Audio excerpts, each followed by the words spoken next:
nganggur, ya gagah. Lho tapi kok jek ditinggal selingkuh. Oh, lah kok rada campur apa?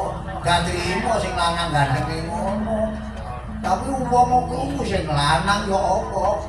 Umpama krungu sing lanang ya wedi mau ngamuk. Mari ngono dikandangno terus gegeran rame viral terus oleh layang jambya ngono. Tobat.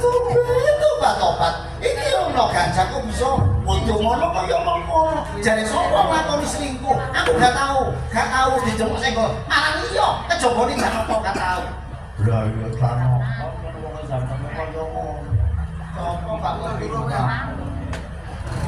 Wong kaya aku gak seneng sing mburi. Iku sapa?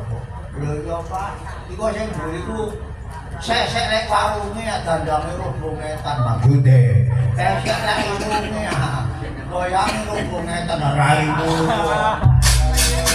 Kok timbang sapa kene? Ayo kan tak kandhano bojomu. Kan wis kono bekang bendra karo wong liya. Kan iku cara wonge ngono.